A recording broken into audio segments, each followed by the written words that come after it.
Thank you so much for being here tonight. My name is Matt Donovan. I'm the director of the Boutelle-Day Poetry Center, something I always seem to forget to say. So I have a note here that is just my name. So I've done that.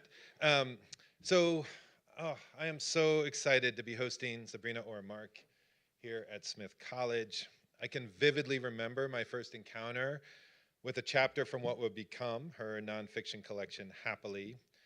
During those early months of the COVID pandemic lockdown, I was feeling overwhelmed by all the things that most likely all of us were feeling overwhelmed by.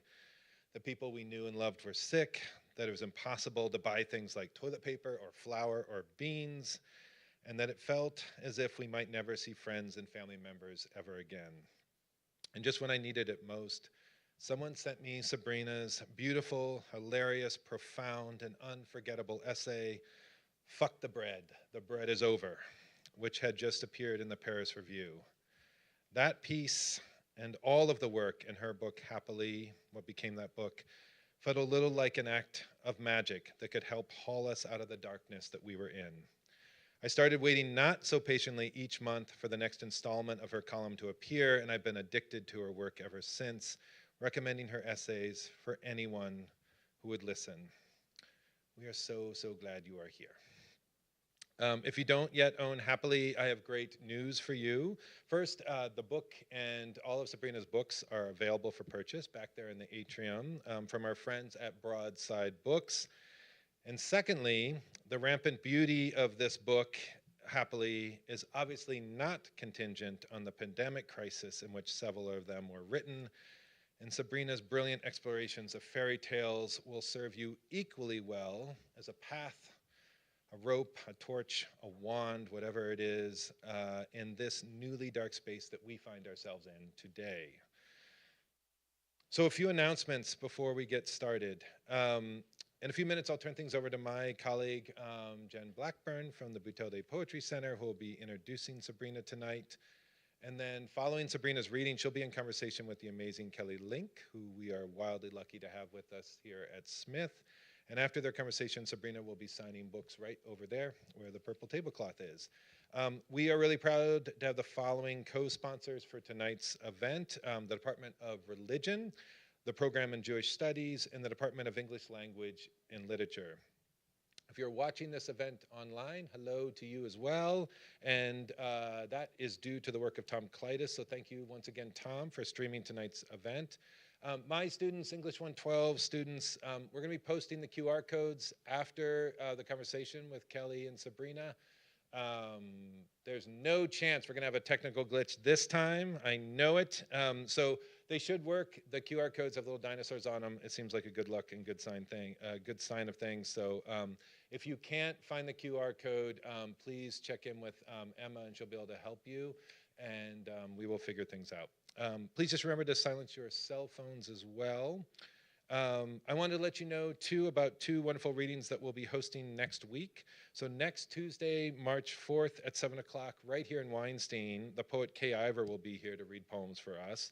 And we'll also be in conversation with Joan Kwan Glass, Smith College alum, an amazing poet. So I hope you will all be back here for that. And then next Wednesday, March 5th at 4:30 in the Boutelle-Day Poetry Center, Justin Cammey will be holding a book launch for the collection Elephants by Night, a translated collection of poems by Abraham Sutskever. Please join us for that event if you can make it.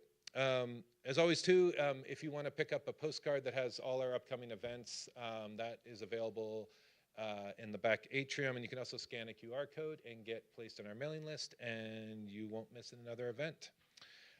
It's now my pleasure to introduce both Kelly Link and Jen Blackburn. Kelly Link is the author, most recently, of the novel The Book of Love, which is so fabulous, and many short stories collections, which are all equally fabulous, including Magic for Beginners, Pretty Monsters, and White Cat, Black Dog, which was a finalist for the Pulitzer Prize. Her short stories have been included in the Best American Short Stories and the O. Henry Awards. She's a 2018 MacArthur Fellow and has received a grant from the National Endowment for the Arts. She and her husband, Gavin J. Grant, have co-edited a number of anthologies, and together they own the East Hampton independent bookstore Book Moon, which which I would really recommend if you have not made a pilgrimage out there to East Hampton to visit Book Moon, please do. We were just out there today with Sabrina. Kelly lives right here in Northampton with her family and their dog and their chickens. And then Jen Jabeli Blackburn is the author of the full-length collection, Girl in a Bear Suit from Elixir Press. Just came out last year. Such a wonderful collection of poetry. You can just see it on the shelf there at the Poetry Center. I would really encourage you to take a look at Jen's wonderful poems. And also the e-chapbook Disambiguation from Salamander and Suffolk University Press, 2024. She is the winner of the Luisa Soliano Memorial Emerging Poet Award from Salamander, which was selected by Stephanie Burt. And her recent work has appeared in or is coming soon from The Common, On the Seawall, the Arkansas International Review, Salamander, Fugue, and Banshee. And her poems have twice been selected for Best New Poets. She's at work on a series of mixed media blackout poems, Hem, which are so wonderful, and which are drawn from Ovid's Metamorphosis. Originally from the Boston area, she now lives in Western Massachusetts with her family. In 2024, she joined the advisory board of Perugia Press, and she is the associate editor of, and she is an associate editor of 9 Syllables Press. Please welcome to the podium the spectacular Jen Blackburn.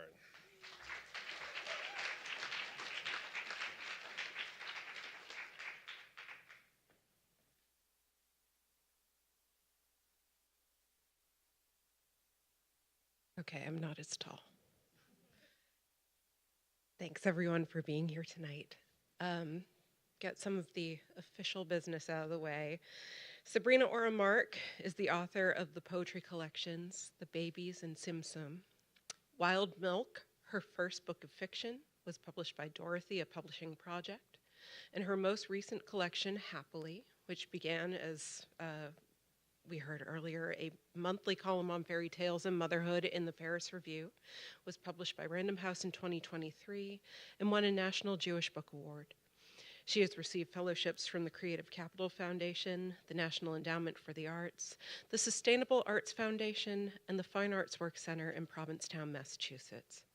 In addition to teaching private workshops, she currently teaches nonfiction, fiction, and poetry for the Bennington Writing Seminars. Mark's writing utterly defies the usual constraints of genre. No section tag in a bookstore could ever do enough. Since we announced our spring schedule, we've had a few curious audience members ask after Happily, is it poetry or prose? If we're being snarky and more than a little difficult, the short answer is yes. Mark, however, says it so deftly in her own words from a 2024 interview with the Jewish Book Council. Many years ago, I met a poem, but when she opened her coat, she looked like a story. And when she spoke essay, though her first language was poetry. She spoke with a beautiful accent, and she moved like a novel in the evening, but in the morning she moved like a line of ancient verse. Which is to say, she is the poem that I wish all my writing would be.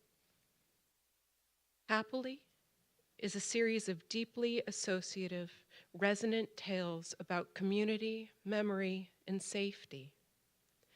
It's fitting that it begins with the author searching for a long-lost object, a book of fairy tales remembered from a shelf in childhood, never read, an enchanted object. Not exactly forbidden, but forbidding. Its description is illuminating and precise. A gold-speckled book with a picture of a crocodile in a brown vest on its cover. When Mark's internet search of these details turns up nothing, no book, she searches again, typing 3 short words. I was afraid. The remembered book may never have existed in physical form, but is no less real for that. Happily is not simply a book I love, undeniable in its realness. It is a book I want to press into people's hands, to take my pencil to its margins and have conversations with. We don't always know what to do about fairy tales. Sometimes they're treated with deep disdain, charged with being unserious, the way so many femme-coded things are. They are both relegated to children's bookshelves and simultaneously deemed too gruesome for children to hear without first being declawed and polished up. How old were you when you learned the version of Cinderella in which the stepsisters cut off their toes in attempts to fit the lost slipper? And how old when you realized that the version you knew might well have been an alternate history? We often think of fairy tales as an escape hatch from reality. In their sanitized forms, we mistake them as apolitical. So many of Mark's readings of these stories and their meanings connect to her life as the Jewish mother of Black Jewish boys coming of age in an America that is often unwilling to tell the truth about its white supremacist past and how it has unmistakably continued into our present. Mark gives us a glimpse of how our current lived reality might enter fairy tale. The words and processes we teach children to try to keep them safe, our labyrinthine engagements with faceless corporations, our conversations like with chatbots like uncanny faces in mirrors whose answers leave us dissatisfied. I want to leave you with Mark's thoughts on the audience for fairy tales. A reminder that these stories may be more powerful and woven into the fabric of our reality than we may want to give credit for. Fairy tales are so strange and mysterious. And in fact, I don't think any of us are old enough to read fairy tales. I think only angels or ancient trees should be reading fairy tales. If anything, I think the fairy tale can give us a kind of wisdom that feels almost beyond my comprehension. I'm so excited to have that kind of wisdom present here tonight. Please join me in welcoming Sabrina Orah Mark.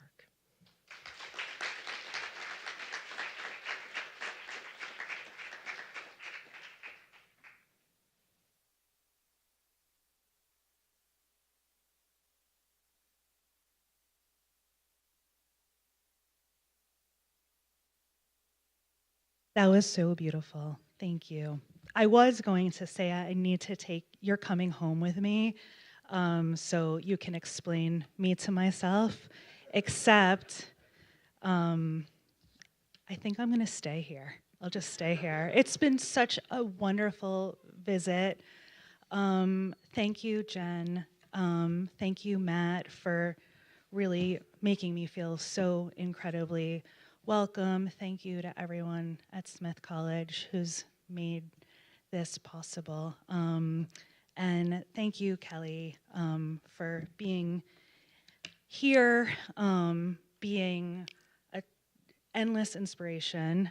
You probably don't remember this, but many, many years ago, I came over to you at AWP and was gushing over your writing, which really has been a tremendous influence on me. And you were handing out these little candies, these little rose-flavored candies that I'm not sure actually exist, but I took one and I tasted it, and it was so delicious, and I've never been the same. So thank you. So I'm going to read something old, or something happily, and something newer. And it will go sad, sadder, and then it will still be sad, but it will also be funny, and you'll laugh harder because of how sad everything had been before. So that's, I'm not good at math, but that's the equation I came up with. So the first piece I'm gonna read is called You Break It, We Fix It, and it's in Happily towards the end. So it sort of goes broken country, even more broken. I am inside, you break it, we fix it, holding my son's shattered iPad. Hello? I call out. No one answers. The counter glows white and the walls are empty. Hello? Hello?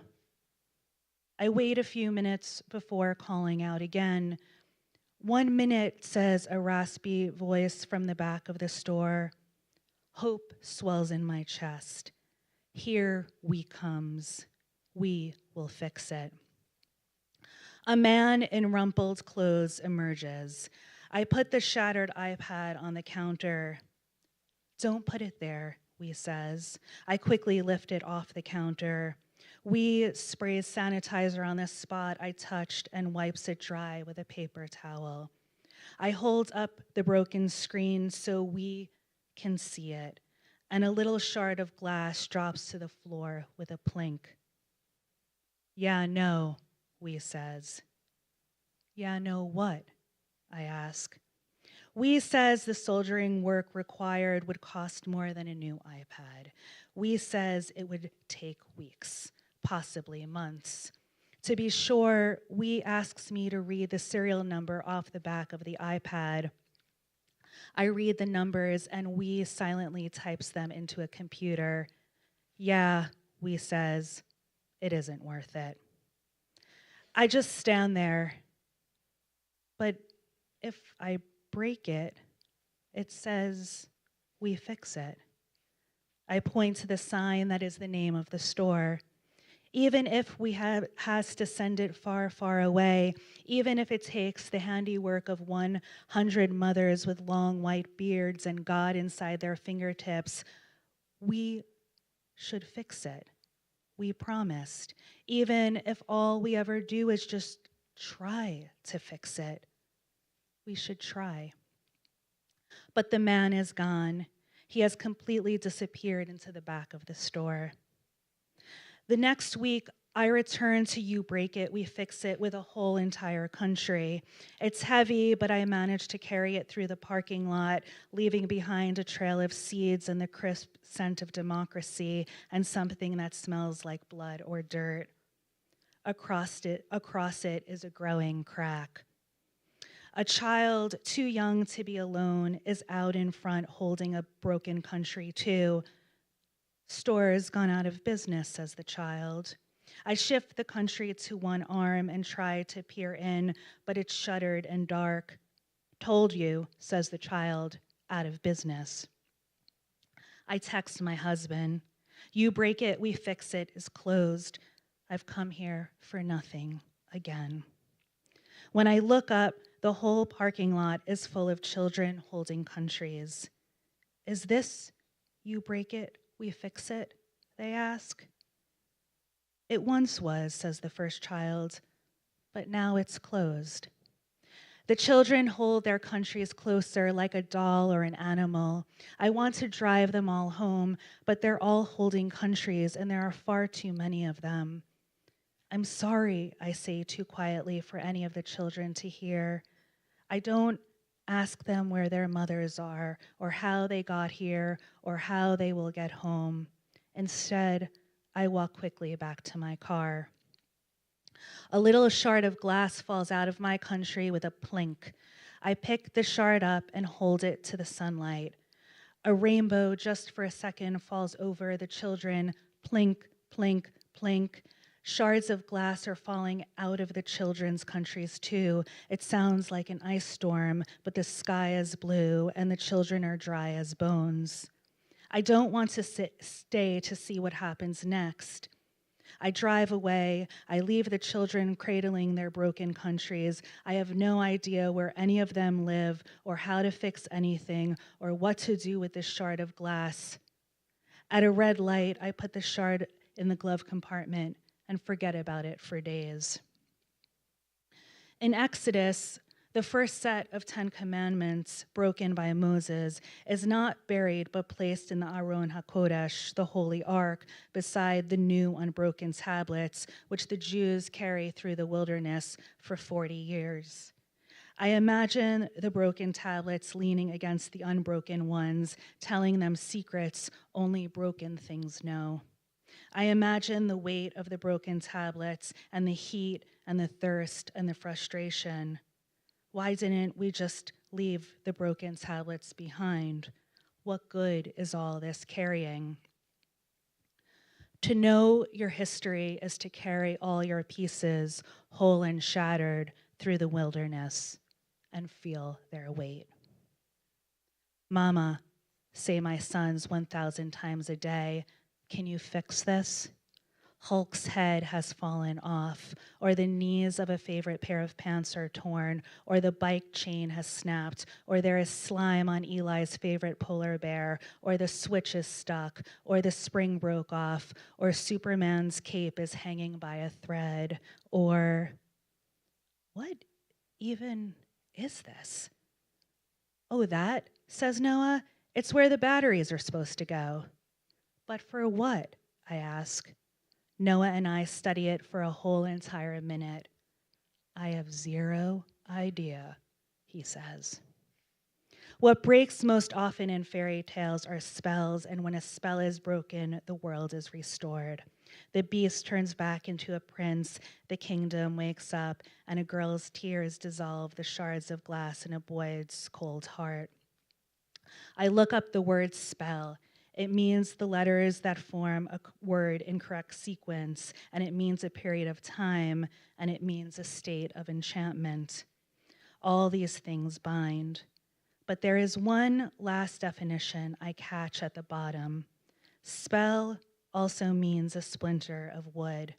What binds is also what cracks off. A spell is also what strays from the whole. This splinter of wood feels like a clue to a mystery I hope to never solve. I add the splinter that is a spell to the shard of glass in my glove compartment. I leave them there together in the dark. We are knee-deep in broken things. I wade through the kitchen and the news and our yard. The dryer is making a sound. The country is divided. Tree limbs are everywhere. How did the switch break off the lamp? I ask Eli. He shrugs. It's like a miracle, he says. In Hans Christian Andersen's The Snow Queen, a demon makes a mirror in which the image of whatever is good or beautiful dwindles to almost nothing, while the image of anything horrible appears even more horrible. And this is a quote from The Snow Queen. In the mirror, the loveliest landscapes looked like boiled spinach, and the kindest people looked hideous or seemed to be standing on their heads with their stomachs missing. The demon's disciples travel all over the world with the mirror until there is not a single country or person left to disfigure it. Then they fly to heaven to distort God and the angels, but the mirror shakes hard with laughter and shatters into 100 million billion pieces. The air fills with mirror dust, and the glass blows into the eyes and the hearts of people everywhere. Each shard has the exact same power as the whole entire mirror. Whoever gets mirror in them is cursed with a hardened heart and with seeing the ugliness of everything. In Jewish mysticism, there is a phase of Genesis called Tsim Tsum that is like the inside-out version of this fairy tale. The glass is not from a demon, but from God. According to the Kabbalists, in order to give the world life, in order to affect creation, God must depart from the world God created.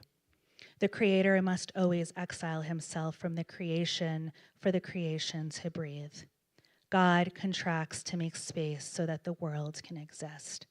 But right before the departure, God, like a mother, stuffs divine light into vessels that will be left behind. The vessels cannot contain God's light and burst, shattering shards of light everywhere. Gershom Scholem explains that we live our lives collecting the offspring of this light. We spend our lives trying to make what once was broken whole again. This, according to the Kabbalists, begins the history of trauma. In The Snow Queen, the good widow crow wraps a bit of black woolen yarn around her leg to grieve her dead sweetheart. I feel I should wrap something around my leg too. It's almost the middle of November.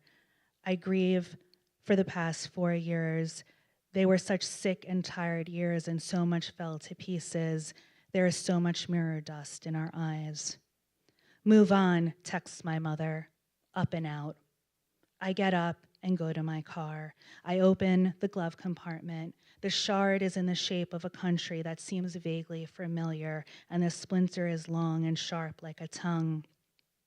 I should have stayed with the children and helped them pick up the pieces. Maybe if we had put all our pieces together, the pieces would have spelled something. Maybe it would have been a word we need, and now we'll never know. I drive back to You Break It, We Fix It. Someone has painted over the sign, but the words are still legible, like a body under a thin sheet. The store is still dark and shuttered, and the parking lot is empty except for a crow who has a bit of black woolen yarn around her leg. The crow stares at me. Hi, crow, I say. I notice something shiny in her beak. She drops it at my feet. It's a shard of glass that fits with my shard of glass perfectly. When I put the two pieces together, it looks like a transparent hand reaching out to help someone up. I want to jump for joy. We have only 100 million billion pieces to go. In exchange, I give the crow the splinter. She picks it up in her beak where its tongue begins to grow. Sit down, says the crow, and I sit down in the middle of the parking lot, just me and the crow on a soft autumn night. Listen, says the crow, and I listen.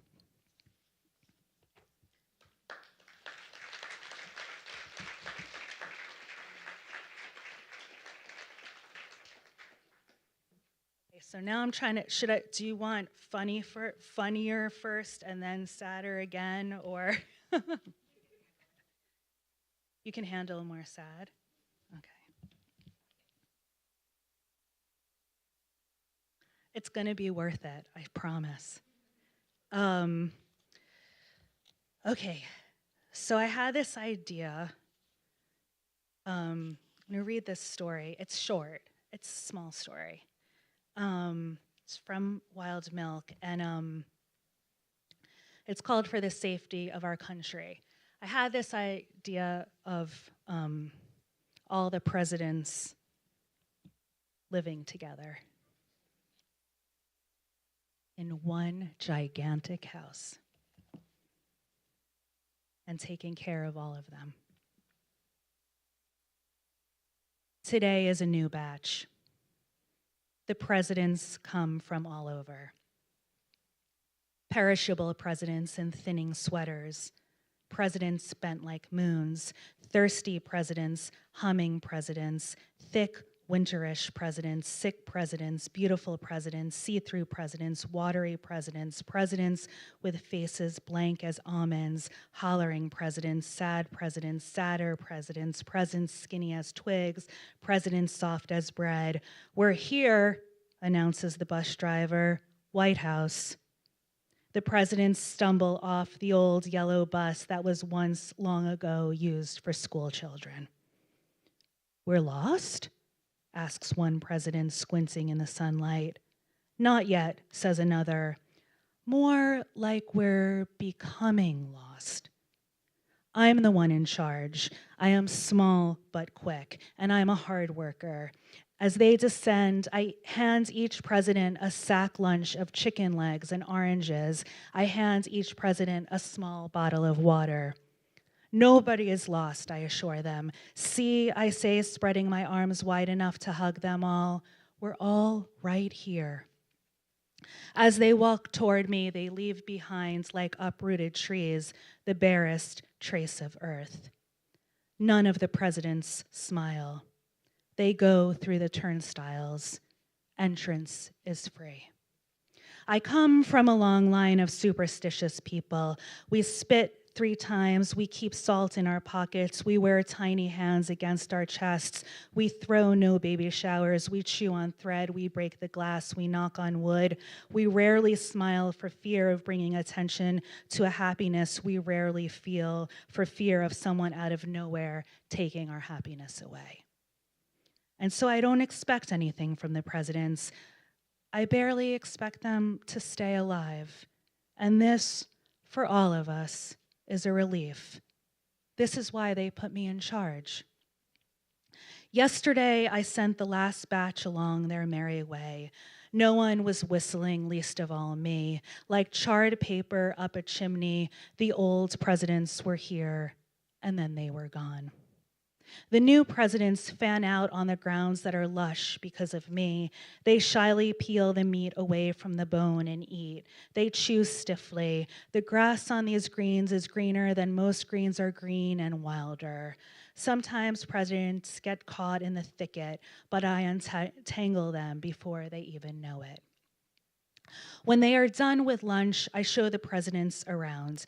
Here is the dark pond. Here is the rec room, the china room, the crying room. Here is the library, and here is the secret library. Here is the water fountain, but it doesn't work. It never worked. And over there, I point to over there, is where the nickels and dimes are kept. And over there are all the pennies. And here are your beds, 13 rows of beds like stripes on a flag. 1 bed per president, I instruct. Don't take 2 beds because you only need 1. A few presidents twist and mat together like fur, but I comb them out. I want to ask the presidents if they remember animals, but I know now isn't the time. It's really never the time. At the 11th hour, I announce we'll meet back at the rec room. What? Asks the president. At the 11th hour, I say as loudly as I can, we'll meet back in the rec room. The presidents will forget. They are still busy choosing beds. I will remind them twice more. Among the presidents, there is one president named I noticed him immediately. His black coat is soft and frayed. If in his graying beard is one half-written poem folded up many times, I wouldn't be surprised at all. He picks his bed last. I linger, though I shouldn't, as he opens his suitcase. Nothing but dustpans. He stacks them carefully beside his bed. He sees me seeing dustpans. It's unquestionably a hearty collection. Something about makes me want to throw a stone into the sea, but there is no sea anymore, and the stones were collected and hauled away years ago. It's against the rules for me to love one president more than another. I slip away down the hall, a bouquet of presidents. I pull them apart at the neck. This is part of my job, unbunching.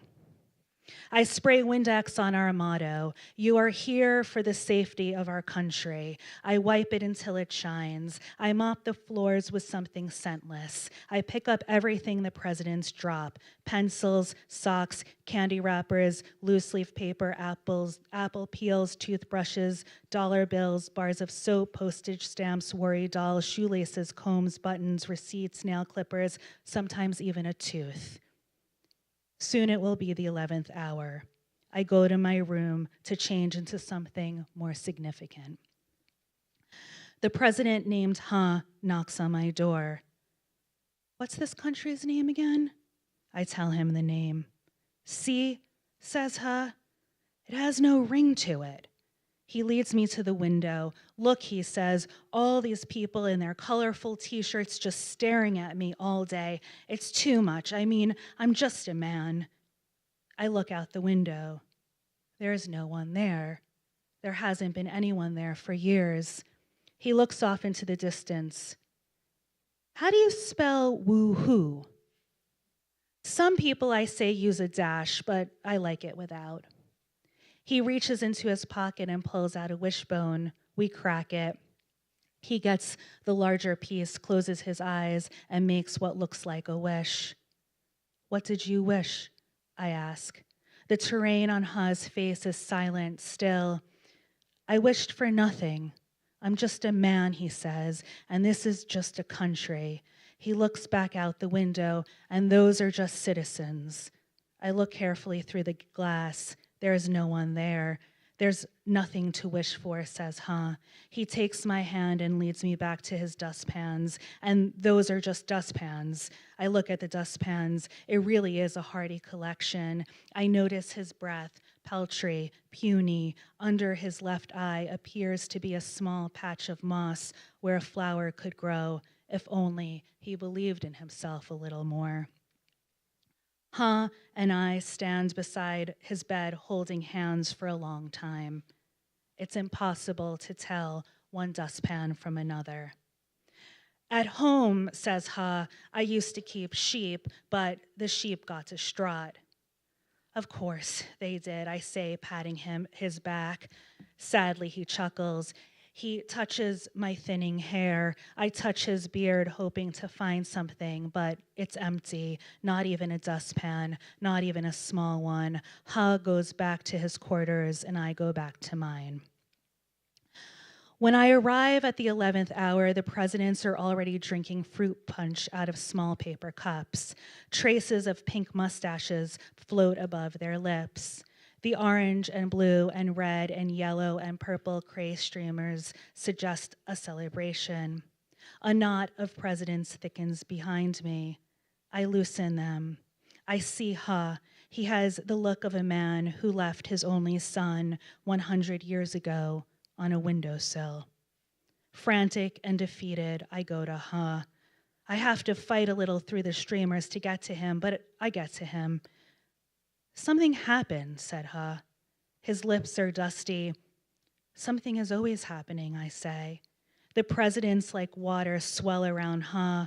I look into their eyes, crack seashells. They've been through so much.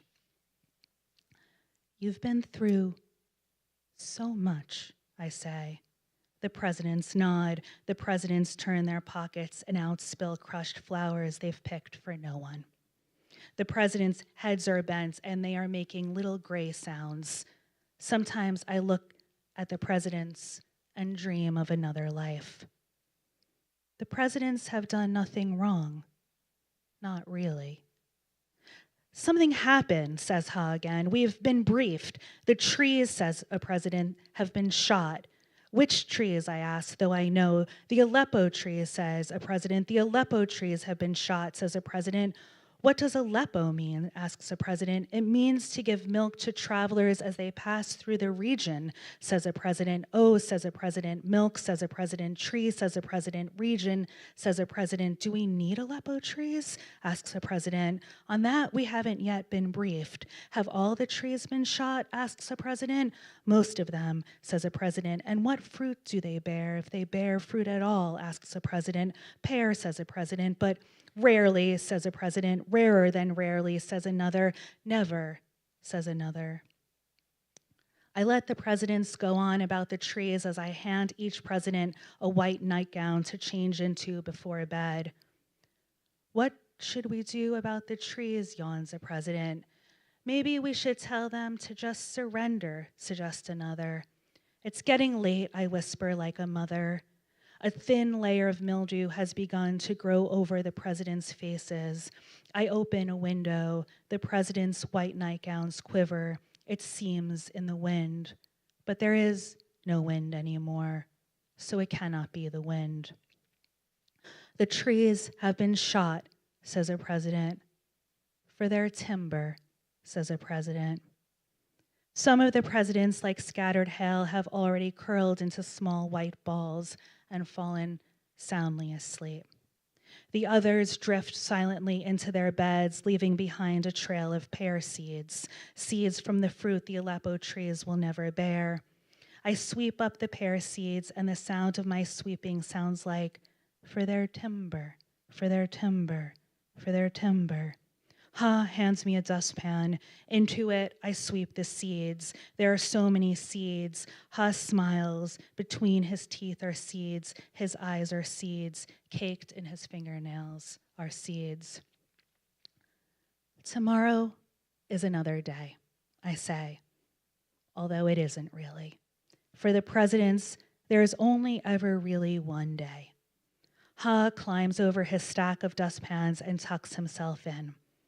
I want to kiss Ha, but there are no kisses anymore. The kisses ended a long time ago, too. The presidents breathe in and breathe out, in and out. I look out the window. In the distance, very small bodies are dragging behind them very soft things. I close the curtains. The presidents need their sleep. Had January not ended a long time ago, in the morning it would have been the first day of January. And it might have rained had rain not ended, and there might have been the sound of children playing had children not ended. Soon everything will end. Soon the mountains will end, and the snow on the mountains will end, and the sunshine will end, and the moon will end. And soon the very, very last president will arrive, and then presidents will end too. And then it will just be me, the very last citizen, standing quietly in the dark, knowing I did everything I could do to make this country a safer place.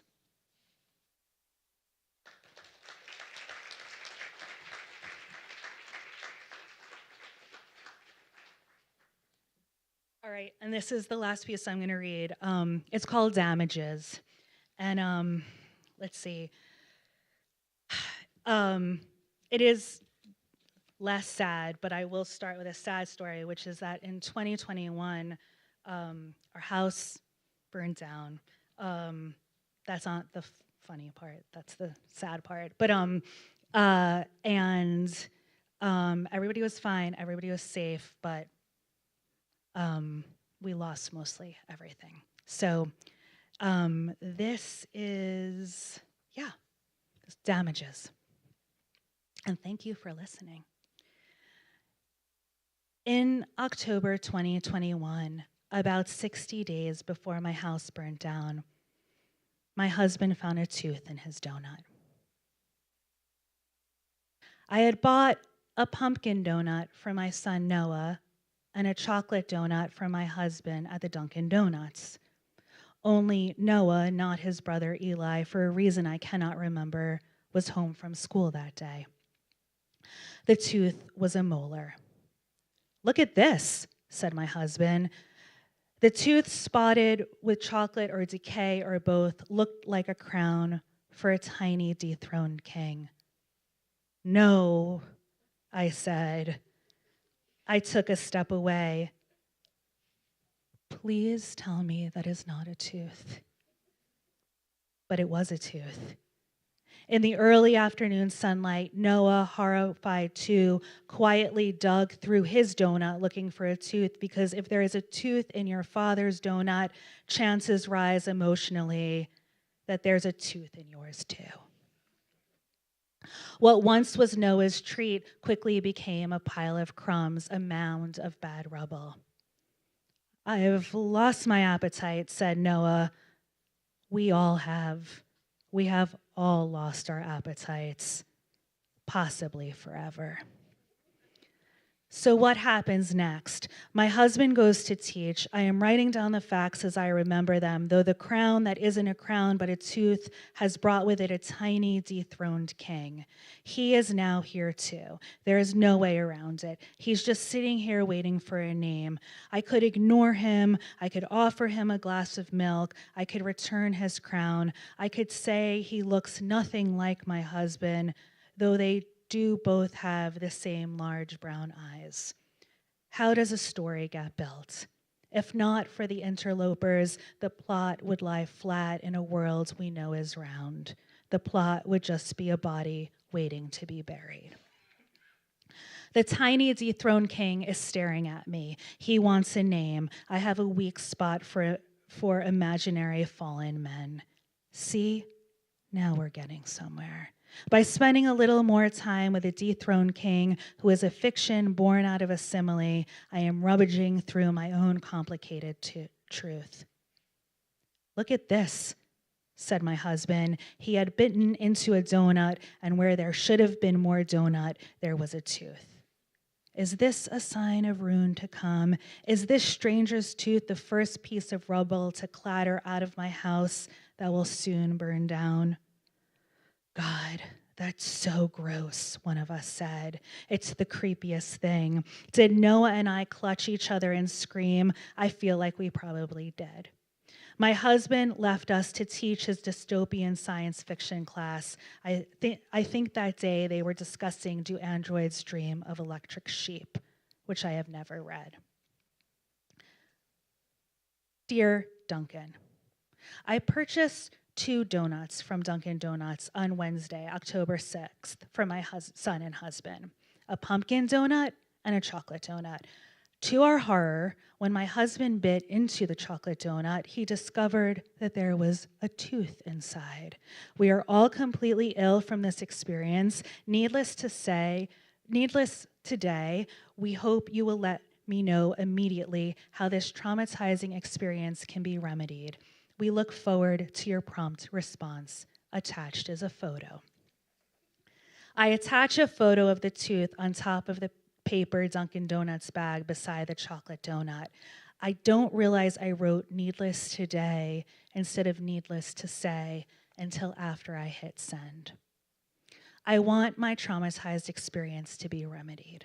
I want to be paid for my damages, though the damages are not really these damages. They are old damages, and in only 2 months, they will be future damages. I want to be paid for all my damages, even though the damages in question are not even my damages. They are really my husband's damages. He was the one with another man's tooth in his mouth. But also, my husband's damages are far older than these damages. They are greater than 1,000 teeth and 1,000 donuts. But if Duncan will pay for all our damages, we will gladly take the money. If Duncan will pay for all the times we ever thought we were getting one thing but got another, we will, trying not to smile, quickly cash the check. I text my mother about the tooth in the donut. Lawsuit, she writes back. We are going to be rich, like the dethroned king once was. We are going to be compensated for our mental anguish. I text my friend Amy. I text my brothers. I text my father and my friend Kristen and my friend Amber, and I text my sister-in-laws. Oh my God, everyone says, all my friends and family are in a glorious uproar. That's so fucking gross, we all cheer. Everyone is texting everyone. We are all lit up. It's a wonderful story. It's like a party. My husband bit into a donut and there was a tooth inside. No way, says everybody. Yes way, I say. I am the belle of the ball. I have still told you nothing about my house burning down. That won't happen for another 2 months. This is what you might refer to as a hook. In the meantime, I have 3 possible names for the dethroned king: Phil, Frank, and Claude. I am leaning towards Claude. Guess what, says my husband. He has just returned from teaching a 3-hour class. What, I ask? It was my tooth. No, it wasn't. Oh God, I say. He hadn't realized. It was a molar all the way in the very, very, very back. He didn't even feel it fall out. But while he was teaching fiction about global nuclear war and endangered animals, he felt a hole. But I texted everyone, I say, more concerned about the vitality of my story than the hole in my husband's mouth. Oh, well, he says, you need to go to the dentist, I say. I text my mother and I text my friend Amy. I text my brothers. I text my father and my friend Kristen and my friend Amber. And I text my sister-in-laws. You're not going to believe this, I say. Hello, Sabrina. Thank you for contacting us about your experience at the Dunkin' restaurant in Athens, Georgia. We take matters like this seriously and will alert the independent franchise owner and our field operations team to let them know what happened. We have requested that the franchisee follow up with you directly to learn more about your experience and try to address the situation. Please allow 2 business days for the franchisee or store representative to reach out. If you do not receive a follow-up after 2 business days, please reply to this email to let us know. We have very high standards for guest satisfaction, and we are sorry that the restaurant let you down. We hope you'll give Duncan another chance and come back again soon. Thanks again for taking time out of your day to let us know. Seamus, Support Center Coordinator. The story was spreading, smoldering, and here is where it catches. Here is where it begins to spread. I'm sorry, like a house on fire. Let me stop for one moment to explain two problems that arise when your house burns down. One, even after your house burns down, your house never really ever stops burning down. Two, in the earliest hours of a December morning, you will stand outside in your stupid, see-through Walmart nightgown and watch your house burn down. You will hold your sons. Your 100-year-old big blue house will burn and burn while something inside you made of paper disappears. Something fragile with a message. Something about what it feels like to lose what once kept you safe and sound. Something about the suddenness of having nowhere to go.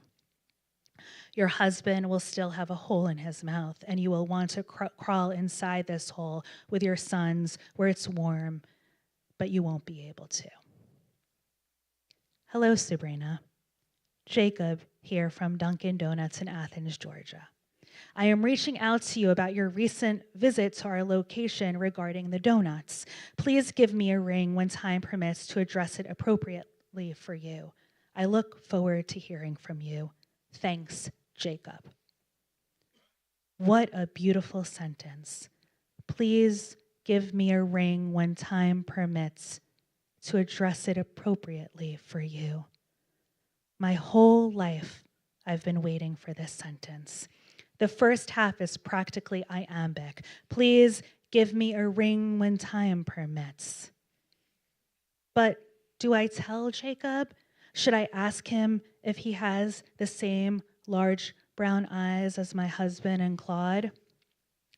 You see what's happening. One story is becoming another story. I am thick with shame. Why are you ashamed? Asks my husband. It was my tooth.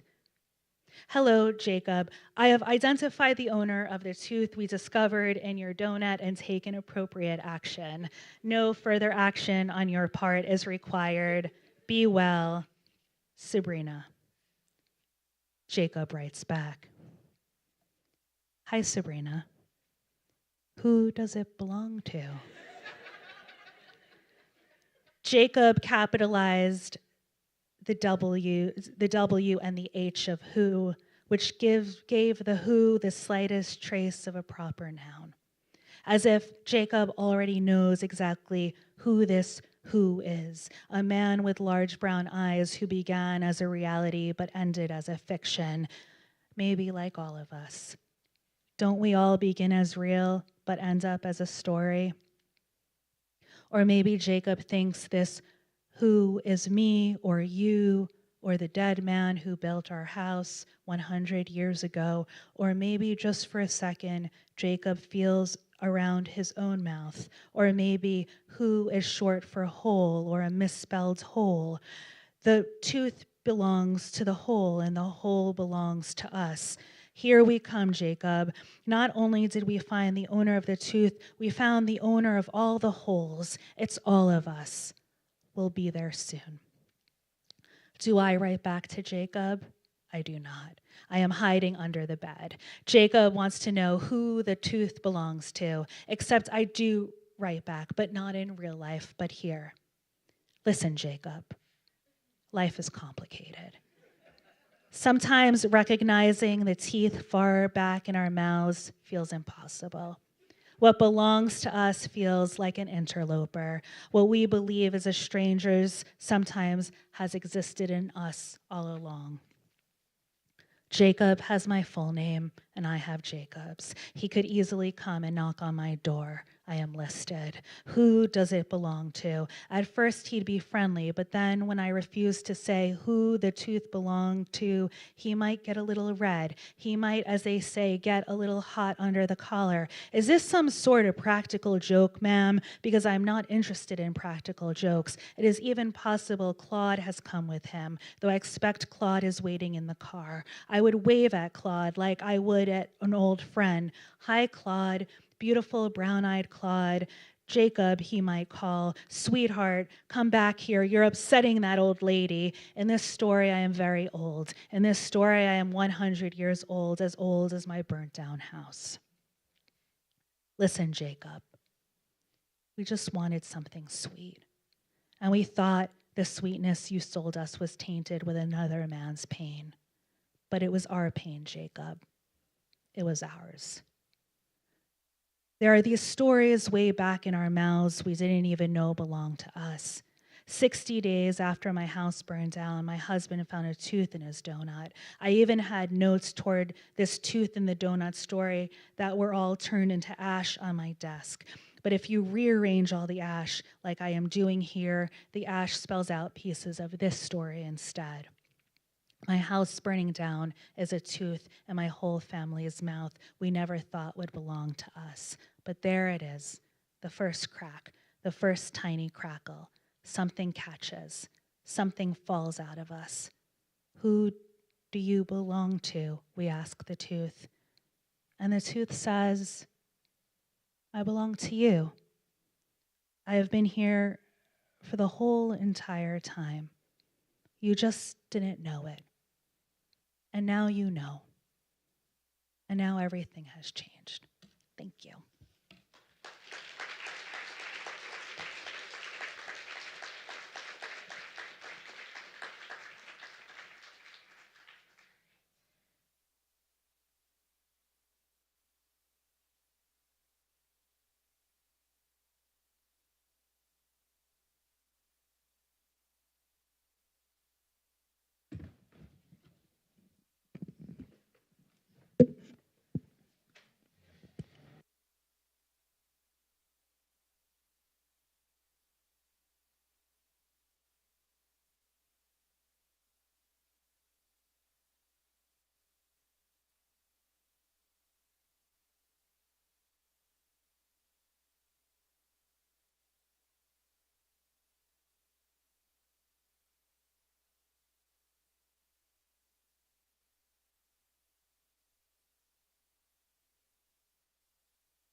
How long?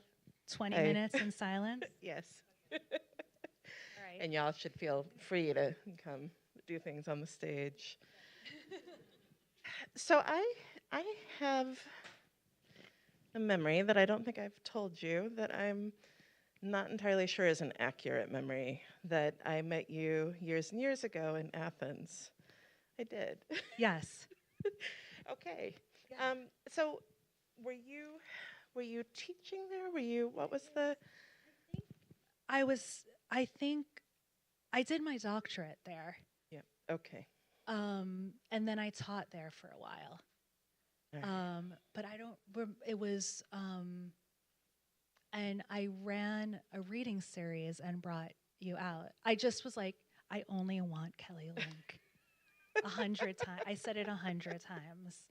And then, is this working? Or no? Okay, yeah, Yeah. sort of? Yeah. Yeah. Okay. Well, I would have been very happy if, in fact, that had been an alternate reality, or if, in fact, I was totally misremembering. But I remember nothing about going out except getting to meet you. Oh, that makes me There very you go. happy. So I'm gonna borrow thank you for inviting me to be up here to have this conversation.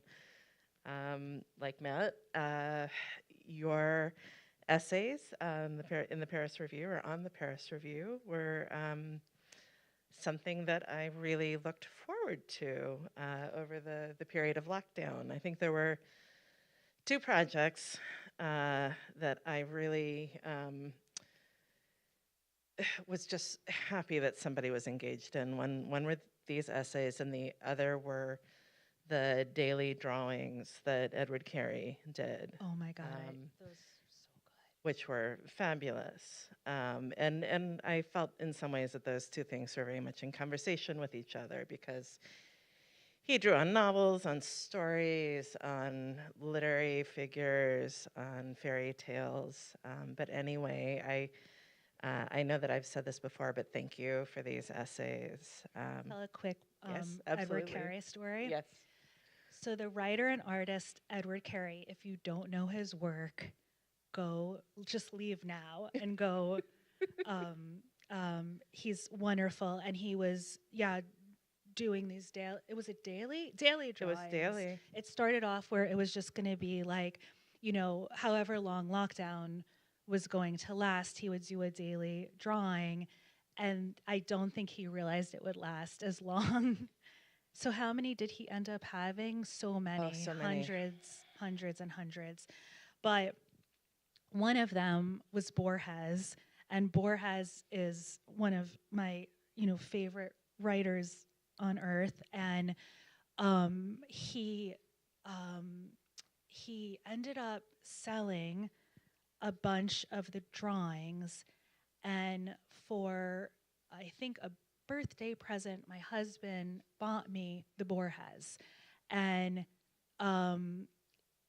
it was supposed to, oh no, it was for Hanukkah because it was in December, and it was supposed to come to the house around Hanukkah, and it didn't show up. And my husband was getting like more and more upset about Borges not showing up, and because Borges is always late. And then our house burned down, and Borges came the very next day.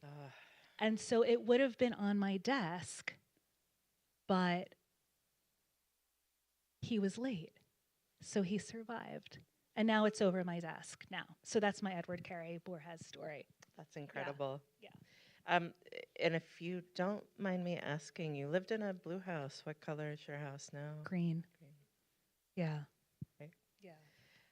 So years and years and years ago, I was in conversation with a writer and an editor whose name is David Levithan. And he said, before we began, he said, I always like to start the conversation by asking what someone's grandparents did. And I love that so much that I have adopted it. And so I will ask you, what did your grandparents do? Well, I'll talk about my grandmother, actually, who was, we always said we were partners in crime. She was pretty extraordinary human being, and she was a psychoanalyst. And my grandmother, I would go to my grandmother's house often, and we would sit at the kitchen table. I would get there early in the morning, and we'd sit at the kitchen table, and we'd like analyze the living daylights out of every single member of our family, talking and talking and talking.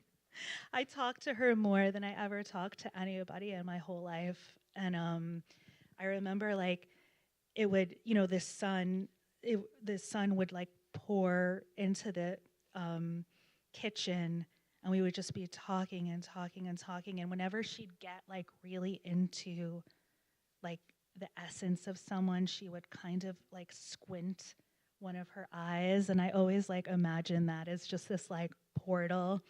And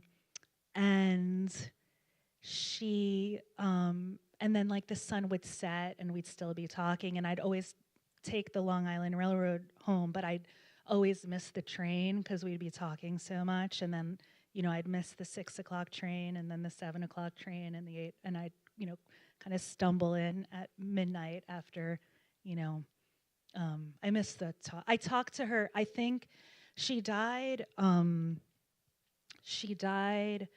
when I first, one of the first essays in Happily is about her dying. And in certain ways, like, Happily became a kind of talking to her, too. Because, like, when the person you talk to the most is no longer there, you have to find a way of still talking to them. And I mean, we talked a lot of shit, you know, and sometimes people would say, like, how can you, like, is everyone in your family mad at you now? But you know, I was just talking to my grandmother. Yeah. You know, like you, I teach workshop, and I always feel that part of workshop is about establishing the fact that writing may be, for many people, a solitary occupation, but it's also to be part of a community, and part of that community is finding the people that you can shit talk with or complain to, or sort of, because through the process of complaining and gossiping, I think we begin to understand the way that we see people, and we begin to understand how we make people up, and we also understand the things that irritate us or that fascinate us that then feeds back into the work itself. Yeah. I was thinking when you were reading the first essay from this piece, that the story of Moses is my favorite story of revision, because he has written something which is in fact perfect. He comes down from the mountain, his audience is not ready for it, and he is so annoyed he smashes it, and then he goes back and rewrites it exactly the same way. And gets it published. Yeah, it's a very important book, very successful. We still know it. So in the first essay, in Happily, you write about this being haunted by this book of fairy tales, which may or may not exist. With the crocodile wearing the vest, which you still have not found, but which I know that people continue to try and find for you. And I will admit, I have tried several times as well to find it, in part because I think we all have a book like that from our childhood. And so I began to think about that category of books which we don't read, but which have a profound effect on us because of the things that we think that they might contain. And so are there other books like that for you from your adult life? You know, it's funny because like books I haven't read, but I can feel in my bones. Okay, so this is sort of an answer and sort of not an answer to that. But when my first collection of poems came out, I had this really nice review, and someone had said, she must sleep with Kafka she must sleep with Kafka and Bruno Schultz under her pillow. And I was like, I know this Kafka guy, but who the hell is Bruno Schultz? And then I was like, Bruno Schultz. And I was like, wait, that sounds really familiar. And I went to my own bookcase, and there was a copy of Street of Crocodiles with my very own handwriting, with underlined practically every sentence in the Street of Crocodiles, with notes everywhere. And a friend of mine had given it to me, and I read it, and it like went into my body so deeply that I forgot it. And it was my handwriting. I knew I had read it. I didn't remember reading one line. It was, and this has never happened to me before or again, but there it was. So I do think like there are certain, and well, I will say the weird thing about that book, Street of Crocodiles, I mean, I remember a lot of it now. I've read it so many times, but each time I read it, I'm like, oh, I have no memory of this happening. There's something about, I don't know. I probably was like in a past life a mouse that just ran like across Bruno Schultz's desk or something. Like there's something, yeah, but anyway, yeah, that, I don't know if that answered, but it is weird. Do you have a book like that? Like where you feel it, but you haven't read it or you don't remember it, or? I have a story somewhat similar to yours in the sense, years ago I went to a peer workshop, and one of the writers there was a writer named Carol Emschweller, who had mostly published with small presses. She was probably in her 60s during this workshop. And when I was in my graduate program, someone who had been an intern at Mercury House, which was a very small press in San Francisco, said, "You need to read Carmen Dog, you will love it." And I had never found it to read it. It was much harder to find books back then, pre-internet. And so I met Carol. I loved her. We both had stories workshopped. Everybody at this workshop did. And when she was giving feedback on mine, she gave a speech, and she said, "When I began to write stories, I would send them out, and they would come back with rejections that said, 'This is very good, but it's too much like Donald Barthelme.'" And she said, "I didn't know who this Donald Barthelme was. And so I went out and I read him, and I thought, oh, these are too much like him. And so I completely changed everything that I was doing and became sort of a different kind of writer." And she was saying this to me because I think my work was in some ways too close to hers. And so, you know, I loved the story that she had turned in. I went away, I read everything. We ended up publishing 2 of her books. And I've been thinking about that story because I'm writing an introduction to a collection of her work that will come out in a bit. But it is sometimes, you know, it turns out that you were living in the same house as somebody, but you didn't know it, or, yeah. Right. They're in the room next door. Yeah. Okay, so when I met you at AWP many, many years ago, and you gave me the rose flavored candy, that changed my brain and transformed me forever. I bought a copy of Carmen Dog. Yeah. It's one of my favorite books. And now we'll both like burst into smithereens. Yeah, it's amazing. It's a very short novel. I love that. I do too. Yeah. It's a short novel in which women become animals and animals become women, and you follow a dog named Pooch who has become a young woman who wants to sing opera, and so spends the book sort of trying to do that. It's nonfiction. Yes. So I have so many questions for you about Happily, and I'm going to begin with a very basic one, which is just, what was when these began to come out, it felt like magic, that there were these essays that were exactly the thing that I wanted to be reading at that exact moment. But of course, things don't appear by magic. So how did it come about that you decided to use fairy tales as a lens? How did you end up deciding, how did they end up on the Paris Review? How did you know when you had sort of a book's worth, et cetera? So when Wild Milk came out, my publisher, Marty Riker at Dorothy, had said to me, okay, so it would be really good if you wrote an essay, you know, to help kind of generate some interest around Wild Milk. So I wrote an essay all about poetry. And he was like, "This is really great, but like, no.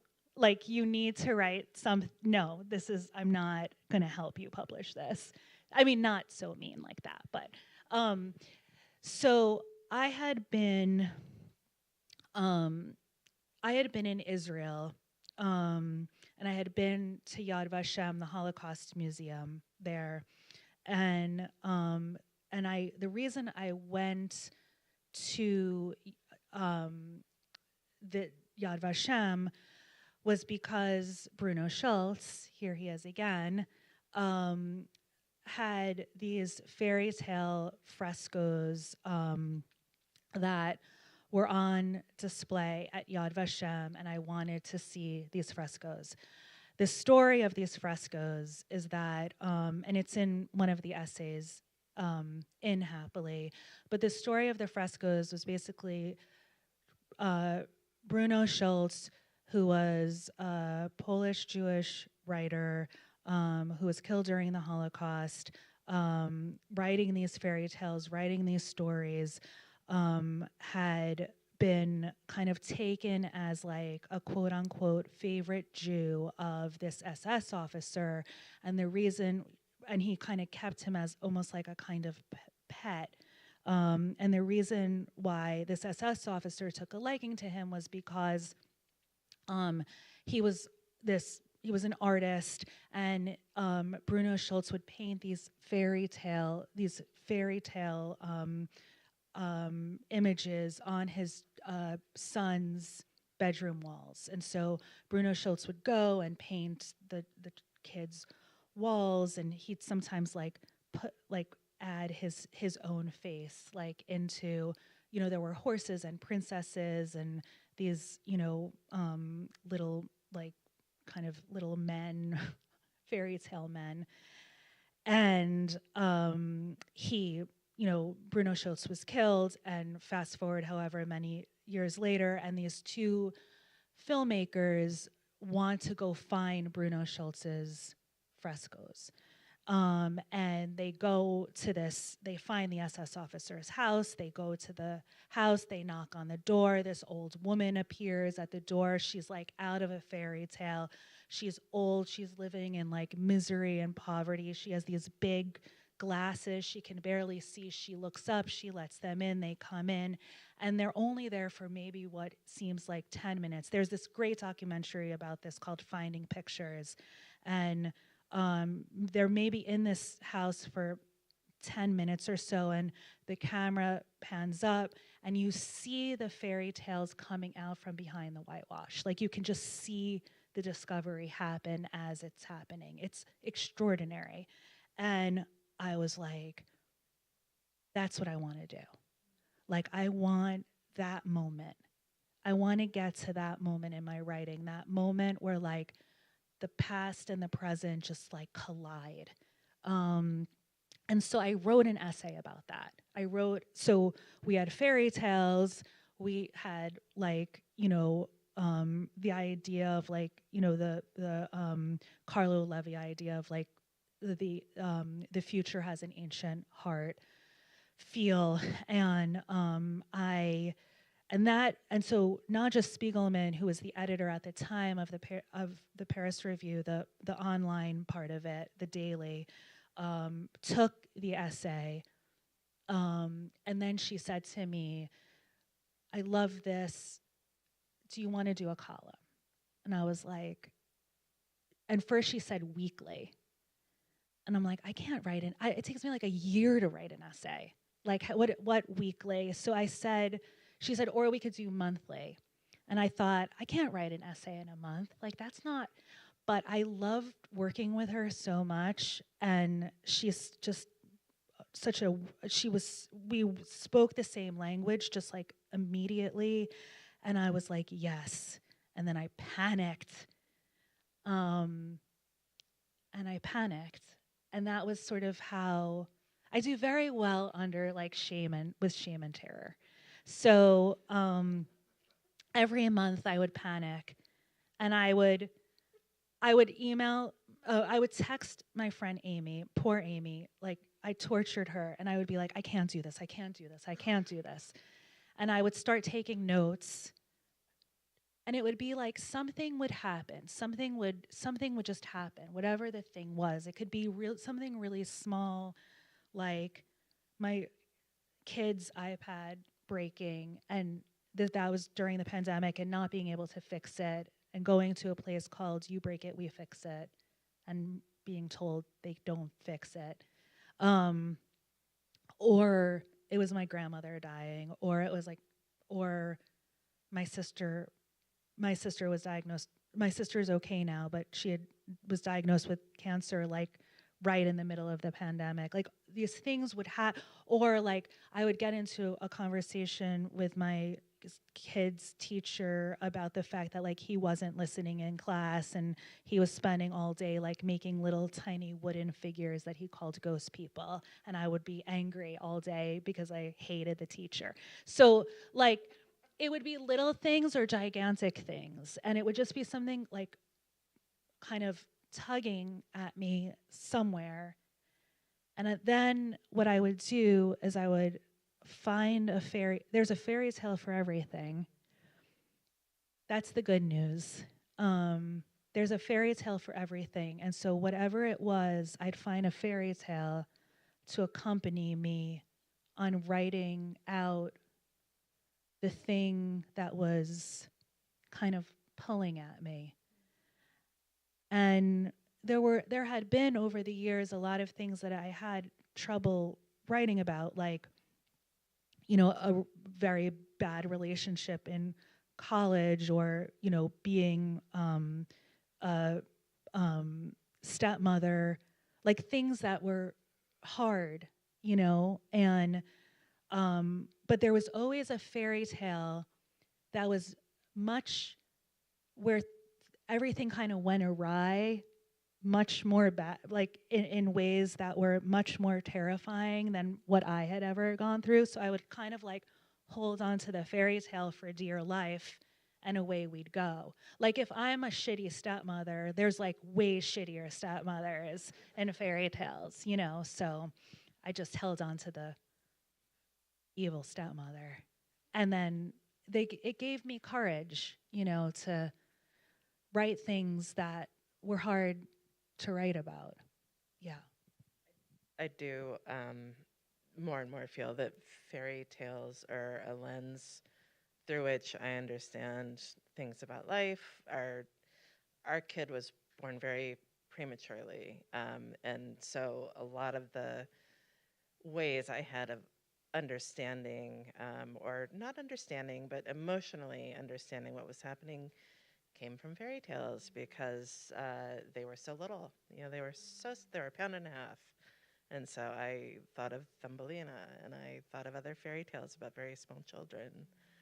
And I do, the more I write, the more I think the way that I understand how to approach writing is through patterns that I recognize in fairy tales. And in fact, we don't have tons of time, but I think that a lot of people here are writers. And so I wonder if if there's something that when you teach, or something that someone told to you when you were beginning to write, that felt like I think of it as, I think of it more and more as trying to find ways to give people the permission, in the way that Spiegelman gave you a kind of lens or permission to approach writing in a certain way. So is there advice that you think of as giving permission to writers to do the thing that they want or need to do? Yeah. You know, I don't know if I made up this statistic or not, but it doesn't matter. This is a good statistic to just pretend is real. That the artists and writers, creative people who succeed the most are not the ones that started off, you know, as the most brilliant ones, the most just kind of like dripping with talent and genius. It's the ones who were really good with failure.